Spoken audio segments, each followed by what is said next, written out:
네, 지난 3주 동안 우리는 공동체에 대한 이야기를 말씀을 통해서 나누었습니다. 여러분, 공동체에 대해서 이야기를 나누면서 어떤 결단을 하셨어요? 또 어떤 작정을 하셨나요? 또 어떤 마음으로 공동체를 대할 것을 여러분 결심을 하고 계시는지요? 결심과 결단 이후에 그것을 실행에 옮기는 것이 매우 중요하리라 생각이 듭니다. 말씀을 통하여서는 그렇게 해야 되겠다라는 각오도 있는데요. 실제로 그렇게 발걸음을 옮기려고 하면 잘 되지 않는 것 같아요. 여전히 내 의가 살아나고 내 욕망이 살아나서 누군가를 섬기고 누군가를 돌아보고 누군가를 격려하는 일이 그렇게 쉬운 것 같지는 않습니다. 그렇게 해서 우리 계속해서 공동체에 대한 말씀을 통해서 우리가 새롭게 자각하고 또 도전할 수 있는 그런 귀한 시간들 될 수 있기를 바랍니다. 예수님의 제자들과 고린도 교회의 공통점은 무엇이었을까요? 여러 가지 다양한 각기각층의 사람이 있었다라는 거예요. 직업도 달랐고 성품도 달랐고 나이도 달랐고 출신도 달랐다라는 것이었죠. 특별히 고린도 교회 같은 경우에는 종도 있었고요, 자유인도 있었고요, 그 종을 부리는 상전도 공존했다라는 겁니다. 마주할 수 없는 기름처럼 그 공동체 안에서 한 건물 안에서 그들이 함께 예배 드렸다라는 거예요. 제자들은 어땠어요? 율법 당원이었던 사람이 있었는가 하면 세리인 사람도 있었던 거죠. 예수의 제자로 부름받긴 했지만 절대로 어울릴 수 없는 무리가 그들 안에 있었다라는 겁니다. 이러한 이야기들을 우리가 종합해 보면 교회라는 것이 어떤 곳인가 한번 우리는 떠올려 볼 수 있는 거예요. 우리가 교회에 대한 어떤 환상적인 이미지들을 갖고 있는데 사실 그런 부분들이 상당히 많은 부분 깨져야 된다는 거죠. 그냥 교회는 껄끄러운 곳입니다. 어려운 곳이에요. 하나 되기에 뭔가 이게 잘 맞지 않는 곳, 또 뭔가 완성품을 만들어내기에는 그 조립하는 조각들이 너무 맞지 않아서 이거 어떤 부분은 부러뜨려야 되고 어떤 부분은 갉아내야 되고 이렇게 어렵게 뭔가 해 나가야만 가능한 곳이 바로 교회다라는 사실을 우리는 말씀을 통해 보게 되는 것입니다. 여러분은 교회에 나오면서 어떤 기대를 가지세요? 얼마나 친근한 공동체일까? 목사의 설교는 내용이 좋은가? 찬양팀의 연주 실력은 어떠한가? 가창력은 어떠한가? 예배 시간 동안 느껴지는 감동은 있는가? 리더들은 얼마나 친절한가? 나와 말이 통하는 사람은 과연 있겠는가? 이런 질문들이 교회를 정하는 기준이지는 않으셨습니까? 우리 예수 가족을 들여다보면 이러한 질문들에 대해 우리가 예스라고 이야기할 수 있겠습니까? 여러분들이 그동안 신앙생활 하시면서 교회를 다니시면서 이러한 질문들에 대해서 예스 할 만한 교회가 있으셨는지요? 아닐 것 같아요. 아닌 것 같아요. 만약 우리가 이러한 기준들에 다 예스 할 만한 공동체를 난 찾아서 갈 거야, 나는 그런 교회가 꼭 있을 거라고 믿어, 그래서 나는 열심히 다닐 거야 라고 생각한다면 저는 그러한 시도들이 솔로몬의 표현대로 마치 이 손으로 바람을 잡으려는 시도들이 아닐까라는 생각을 해보게 됩니다. 열심히 잡으려고 하지만 잡을 수가 없죠. 우리가 그런 교회를 꿈꾸고 그런 교회 가면 참 좋겠다, 그런 교회에서 신앙생활하면 정말 좋겠다, 내 신앙도 성숙하고 정말 천국 같겠다, 이러한 마음으로 그런 교회를 찾고 또 내가 다니는 교회에서 그런 교회가 되기 위해서 늘 기대하는 마음을 갖고 있지만 그러한 생각을 깨지 않고 그러한 생각을 이만큼 내려놓지 않으면 상처받을 수밖에 없는 거죠. 또 그러한 생각과 판단이 누군가에게도 상처가 될 수 있다는 사실입니다. 오늘 본문을 보세요. 그래도 3년 가까이 생활을 했어요. 결코 짧지 않은 시간이에요.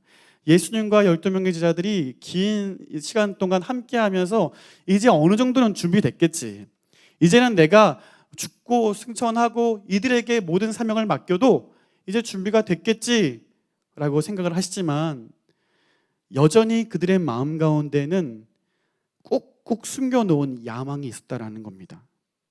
자, 35절 말씀 우리 다 함께 읽어볼까요? 35절입니다. 시작.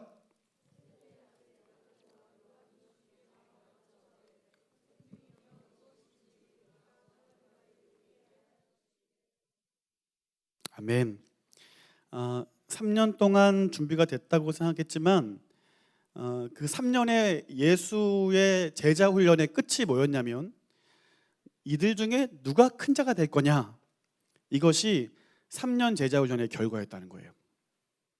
동고동락했고 많은 것을 보았고 많은 것을 누렸고 많은 것을 경험했지만 마지막 평가는 뭐냐면 이들 중에 누가 큰 자가 될 거냐 하는 것이었어요. 예수님께서 그 전 윗절에 보시면 죽으실 것에 대한 말씀을 하세요. 내가 어떤 일을 해야 될 것인가에 대한 말씀을 쭉 하세요. 그런데 그 말씀을 들은 직후에 야고보와 요한이 등장을 해서 이런 얘기를 하는 거예요. 이제 뭐 죽으실 거 알겠는데요, 우리 소원 좀 들어주셔야 되겠습니다, 이런 얘기하고 있는 거죠. 예수님께서 그 질문을 들으시고 36절에 이렇게 말씀하세요. 무엇을 하여 주기를 원하느냐 물으시죠. 정말 궁금해서 물어보신 거 아닙니다. 지금 이들의 생각 속에, 이들의 품은 마음 속에 무엇이 있는지 분명히 아셔요. 그들이 무엇을 생각하고 있는지를 분명히 아셔요. 그럼에도 불구하고 무엇을 하여 주기를 원하느냐라고 물어보세요. 이건 다른 말로 하면 너희의 속에 있는 그러한 생각들을 내가 좀 바꿔주고 싶다라는 거죠. 내가 갈 길이 무엇인지를 분명히 보여주고 싶다라는 의지적인 말씀이었다는 거예요. 자, 그러한 말씀 이후에 37절 말씀 여러분 한번 읽어주세요. 37절입니다. 시작.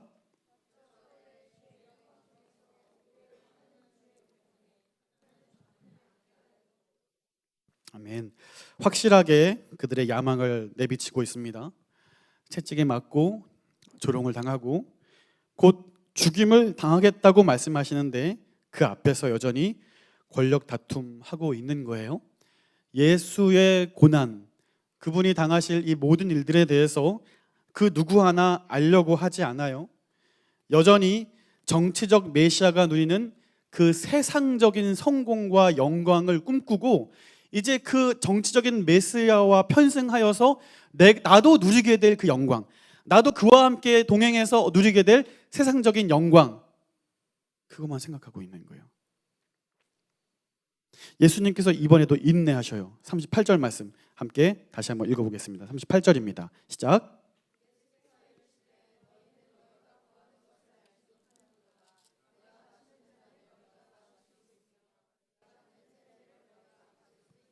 아멘. 예수님께서 아주 이제 진지하게 말씀하시는 거죠. 너희가 아직도 야망을 놓지 못하고 있는데 내가 가야 할 길은 바로 이런 것이다라고 말씀하는데, 잔과 세례 이 두 가지 용어는 모두 다 그리스도의 고난에 대한 것을 의미하고 있는 거예요. 여러분, 제가 말씀을 하나 읽어드릴 텐데 이사야 53장 5절 말씀 보시면 이렇게 적혀 있어요. 제가 읽어볼게요. 그가 찔림은 우리의 허물 때문이요 그가 상함은 우리의 죄악 때문이라. 그가 징계를 받음으로 우리는 평화를 누리고 그가 채찍에 맞음으로 우리는 나음을 받았도다. 오늘 예수님께서 이사야 선지자의 이 예언을 성취하시기 위하여서 그 잔을 마시고 그 고난의 세례를 받으신다라고 말씀하는 거죠. 풀어서 말씀을 드리면 제자들에게 이렇게 얘기하고 있는 거예요. 내가 이 고난의 잔을 마실 때 너희도 함께 이 고난의 잔을 마실 수 있냐라고 물어보시는 거예요. 내가 인류를 위한 그 거룩한 희생과 죽으심을 내가 곧 당하게 될 텐데 너희도 그 고난에 함께 동참할 수 있겠느냐라고 물어보시는 거예요. 만약 예수님의 이러한 질문을 분명하게 알아들었고 분명하게 이해했다면 그들의 대답은 이어지는 대답과는 전혀 다른 대답이 나와야 할 거예요. 자, 그 다음 구절, 이 예수님의 말씀을 듣고 제자들이 어떻게 이야기하고 있나요? 자, 39절 상반절인데요, 한번 읽어볼게요. 시작. 그들이 말하되 할 수 있나이다. 거기까지요. 할 수 있나이다.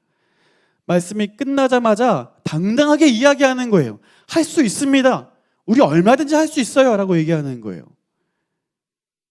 우리는 이 장면을 통해서 크고자 하는 자들의 특징을 알 수가 있는 거예요. 상대방의 이야기를 제대로 이해하려고 하지 않아요.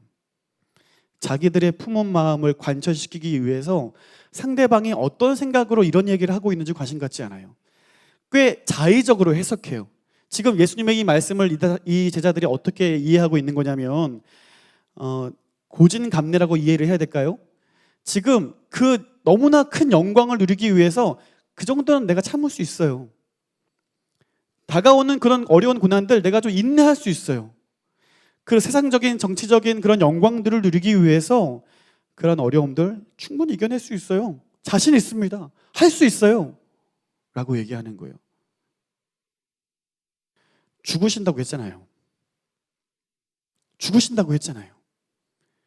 그 어느 한 사람도 왜 죽으시는지, 꼭 죽으셔야만 하는지, 그 말씀이 어떤 의미인지 자세하게 물어보는 사람이 한 명도 없는 거예요. 그런 일이 벌어지면 안 되거든요. 비단 야고보와 요한만이 이런 생각을 품었던 건 아닌 것 같아요. 41절 말씀 보시겠습니까? 41절 한번 읽어볼게요. 시작.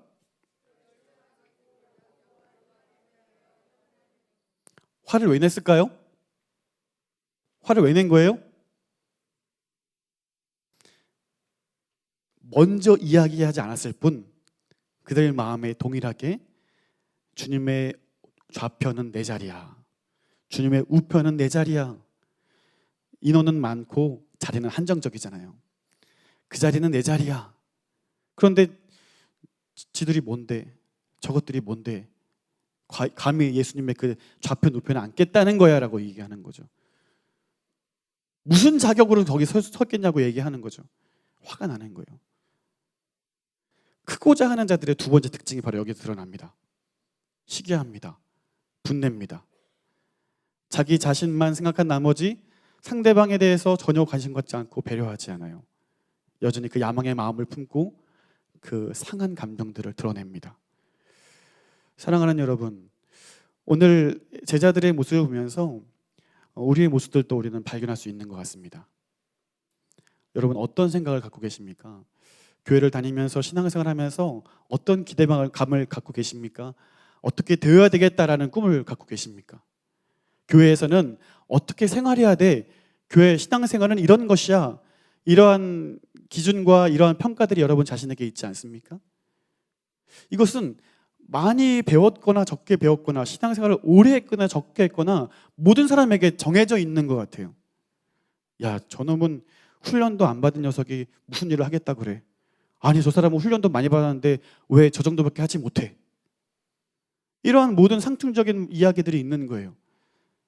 왜 저렇게 하려고 하지? 왜 저거밖에 안 되지? 저 사람은 왜 저러고 서 있지? 왜 가만히 있지? 왜 섬기지 않지? 왜 사랑하지 않지? 이러한 많은 물음들과 의심과 불평들이 있는데요.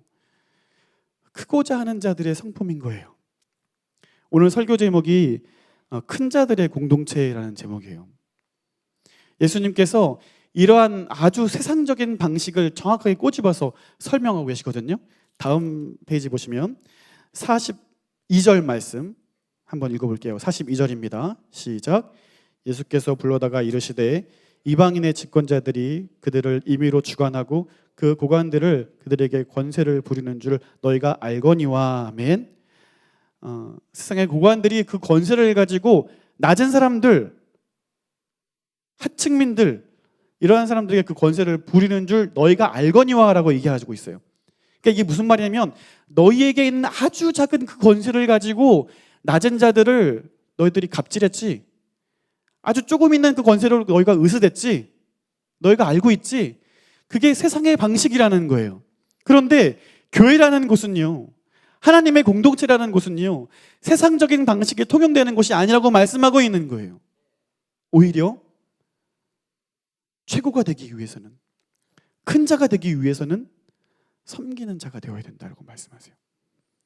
으뜸이 되고자 하는 자는 모든 사람의 어떤 사람이 되어야 된다고요? 종이 되어야 한다라고 말씀하고 있는 거예요. 자, 여기까지는 우리가 너무 뻔한 이야기입니다. 이미 여러분 많이 들어보셨을 거예요. 그래, 교회는 그런 곳이 되어야 하지. 그래, 교회는 서로 섬겨야 하지. 모든 자들을 나보다 높게 여기고 내가 낮은 사람이 되어서 섬기고 사랑해야지. 모르는 사람이 누가 있습니까? 다 알고 있어요. 교회는 그런 것이 되어야 한다고 우리 모두가 알고 있어요. 문제는 그 다음부터입니다.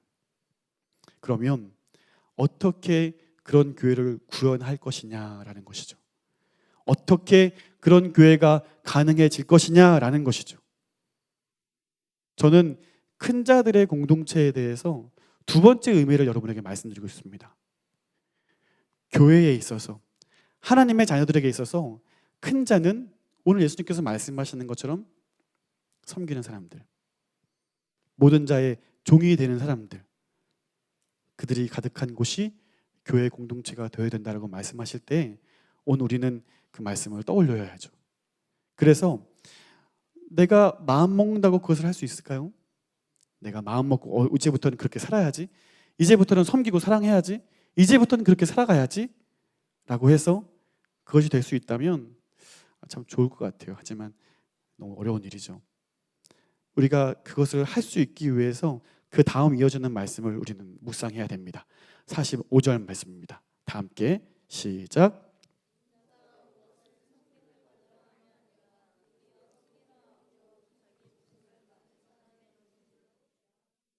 아멘. 예수님께서 그 일을 이루시겠다라는 것이죠. 예수님께서 하나님의 아들로서 이 땅에 오신 이유가 바로 여기 있다라는 거예요. 섬기기 위해서. 세상의 왕도 가장 높은 자리에 있어서 섬김 받는 것이 마땅한데 하나님의 아들이면 뭐 더 이상 말할 수 없을 것 같아요. 섬김 받는 것 너무 마땅한 것 같아요. 그러나 주님께서 섬김 받기 위해 이 땅에 온 것이 아니라 섬기기 위해 이 땅에 왔다라고 말씀하십니다. 교회 공동체, 교회, 하나님의 백성, 우리가 이러한 것들을 생각할 때에 우리는 서로를 생각하기 이전에 그리스도 예수를 먼저 생각하는 사람이 되어야 합니다. 그 섬김과 그 사랑을 받은 자가 먼저 되어야 합니다. 그것이 인식의 차원에서부터 우리에게 인정되어지고 나도 자격 없는 나도 하나님의 사랑 때문에 예수 그리스도의 희생 때문에 하나님의 자녀가 되었고 이 교회 공동체의 일원이 된 것처럼 내 주변에 있는 형제와 자매들도 동일한 사랑과 동일한 예수 그리스도의 희생으로 인해서 한 몸 된 지체가 되었다라는 사실을 인정하는 것이 중요합니다. 인정하는 것이 중요한 거예요. 그때 우리는 조금씩 뭔가 해볼 수 있는 여지가 생기는 거거든요. 그냥 내 성품으로 내 도덕적인 성향으로 이런 것들을 감당하려고 한다면 되지 않을 거예요. 그러나 예수의 사랑이 있기 때문에 예수의 희생과 그분의 십자가의 은혜가 있기 때문에 우리는 그렇게 나아갈 수 있게 된다는 것입니다. 이제는 우리가 그렇게 할 수 없다라는 거예요. 세상의 방식으로 우리가 큰 자가 되길 원하고 섬김 받는 자가 되길 원하고 내가 편한 대로 내 방식대로 이 교회 공동체에서도 그렇게 살길 원한다면 주님께서 그거 결코 원하지 않는다라는 거죠. 결코 원하지 않는다라는 거예요. 우리가 하나님의 자녀이기 때문에 교회 공동체의 일원이기 때문에 나도 중요해요. 사실은 나도 중요해요. 하지만 나보다 예수가 중요한 사람이 되어야 합니다.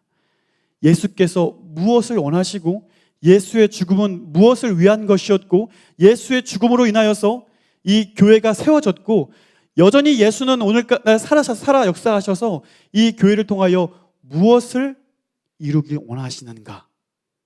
우리는 그것에 집중하고 그것을 중요하게 생각하는 사람들이 되어야 한다는 겁니다.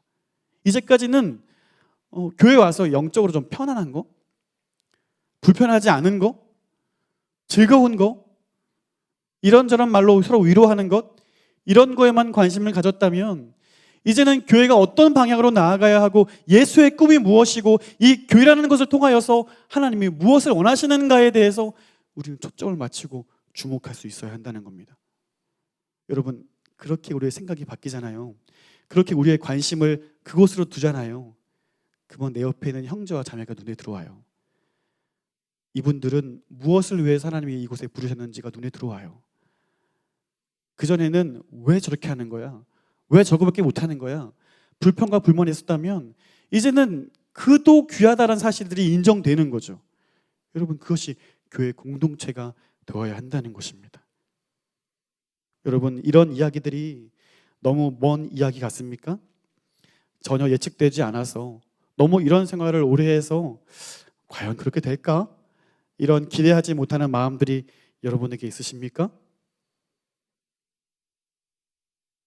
여러분, 나의 인식의 차원에서 교회에 대한 이미지를 깨고 나와 다른 사람들이 모여 있는 곳, 말씀드린 것처럼 껄끄러운 사람들이 모여 있고 어려운 사람들이 모여 있는 곳, 그러나 하나님께서 이곳 교회로 나를 부르셨고 우리의 형제, 우리의 자매들을 부르셨다라는 이 큰 생각, 이 큰 사실을 우리가 인정하고 지금까지 섬김 받으려고 했었던 모든 시도들 또한 우리가 인정하면서 주님이 가르쳐 주신 대로 이제는 섬기는 사람으로, 이제 내가 종이 되어야겠다라는 생각으로, 마치 내가 이 사람에게 종이 되겠다가 아니라 주 예수 그리스도께서 종이 되겠다라는 작정으로 이 사람께 사랑을 보여주는 거예요.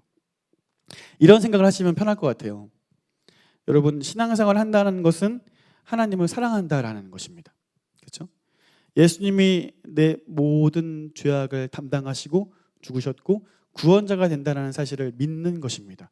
그래서 나를 위해 살지 않고 주님을 위해 살겠다라는 결단과 고백이 그 모든 것에 포함되어 있는 거예요. 그래서 하나님을 사랑합니다 예배 시간에 고백하고, 하나님을 사랑합니다 예배 시간에도 찬양하고, 그렇게 고백하는 거잖아요. 그런데 문제는, 그러면 어떻게 네가 하나님을 사랑할 수 있는가를 보여주겠냐 이거죠. 하나님 얼마큼 사랑하는지 어떻게 증명할 수 있겠냐 이거죠. 그래서 하나님께서 하나님 사랑, 두 번째 이웃 사랑을 우리에게 주신 거예요. 내가 자매를 사랑하지 않고 내가 형제를 사랑하지 않는데 나 하나님 사랑해요. 하나님 아시잖아요. 그 거짓말이라는 거예요. 하나님 안 믿는다는 거예요. 또 한 가지, 사랑받을 만한 사람만 사랑하는 거, 이 사랑받기 충분하니까 사랑하는 거, 이런 거 이방인도 다 할 수 있대요. 모든 사람들이 다 할 수 있대요. 심지어 아주 꼬맹이인 제 딸들도 그런 건 잘해요. 자기 이뻐하는 삼촌도 좋아해요. 근데 무섭게 생긴 사람은 울어요. 가기 싫다 그래요. 아빠 나한테 왜 이러냐, 이런 눈빛으로 날 봐요. 그런데 그런 사람도 사랑할 수 있는 것, 그런 사람도 사랑하기 위해 애쓰는 것 잘 되지 않죠. 힘들죠. 그러나 사랑하려고 애를 쓰고 몸부림치는 것은 결국 누구를 사랑하기 위해 몸부림치는 거냐면 하나님을 사랑한다고 고백하고 그걸 표현하기 위해 몸부림치는 거거든요. 오늘 우리 예수 가족 이 공동체가 하나님을 진실되게 사랑할 수 있는 그런 공동체가 될 수 있기를 바라요. 먼저는 하나님 사랑입니다. 내 형제가 잘못된 게 아니에요. 내 자매가 문제가 있는 게 아니에요. 상황에 문제가 있는 게 아니에요. 내가 하나님을 사랑하지 않기 때문에 그런 거예요. 하나님을 사랑하십시오. 깊이 있게 사랑하십시오. 그러기 위해서 실제적인 일들을 여러분이 부딪히십시오. 더 사랑하는 거예요. 이 사랑은 섬김으로 나가는 거예요. 여러분에게 가족장하고 간사하고 어떤 중요한 직책을 맡으라는 게 아니에요. 교회에 오셨으면 인사를 해보세요. 인사. 모르는 사람이어도 한번 해보세요. 저 사람 왜 이러냐 이렇게 생각 안 할 거예요. 교회 왔으면 한번 인사해 보십시오. 한번 물어봐 주십시오. 가족원들이라면 지난주에 함께 나누었던 기도 제목을 가지고 한번 물어봐 주세요. 그거 기도 열심히 했는데 어떻게 됐어? 물어봐 주세요. 그리고 실제로 그런 것들을 가지고 한번 기도해 보세요.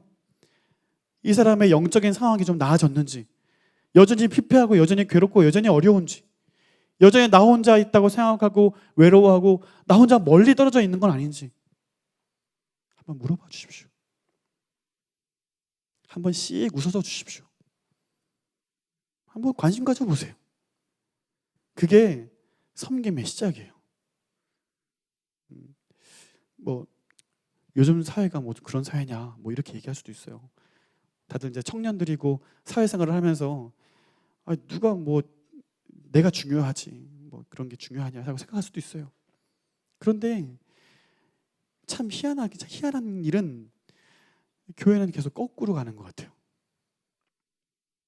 예수님은 계속 거꾸로 우리에게 말씀하시는 것 같아요.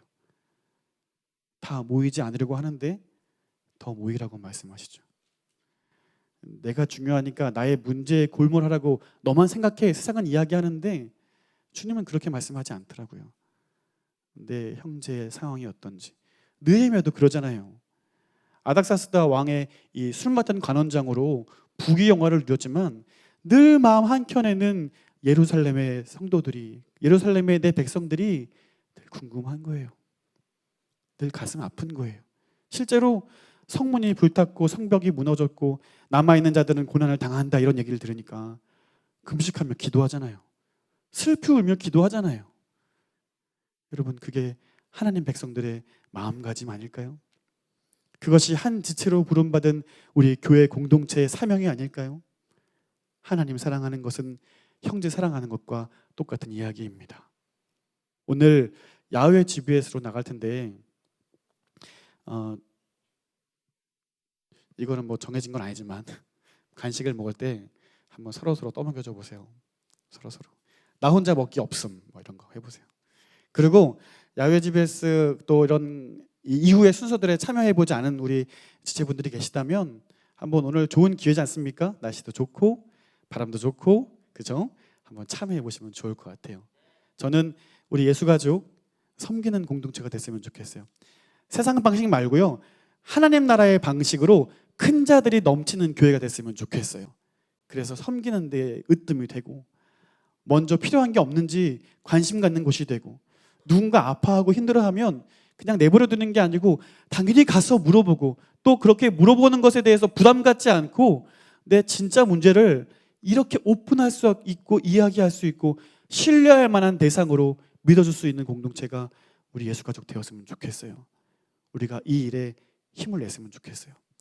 우리가 이 일에 최선을 다했으면 좋겠어요. 주님께서 이것을 위해 우리를 교회로 부르셨어요. 나 혼자 신앙생활하지 않게 함께 신앙생활해서 함께 성숙할 수 있도록 함께 성장할 수 있도록 한 온전한 몸을 이룰 수 있도록 교회로 불러주셨어요. 그게 하나님의 방식이에요. 그게 하나님께서 일하시는 방법이에요. 그렇기 때문에 여전히 지탄받고 여전히 문제 있다고 이야기하지만 교회는 세상의 대안이 되어야 하는 것입니다. 사랑하는 예수가족 여러분, 예수님께서 섬김 받기 위해 이 땅에 오셨다면 소망이 없을 거예요. 그러나 섬기기 위해 이 땅에 오셨대요. 그 섬김 여러분 받으셨습니까? 그 섬김 때문에 여러분 오늘 하나님 자녀 되셨습니까? 전혀 자격 없는 나와 여러분이 그 섬김으로 인해 감히 하나님께 예배할 수 있게 되었고 감히 소망을 꿈게 되었고 감히 하나님을 통하여 나 같은 사람도 하나님의 나라에 쓰임받을 수 있는 인물이라는 사실이 되었다는 것을 여러분 인정하신다면 이제 나도 섬겨야 합니다.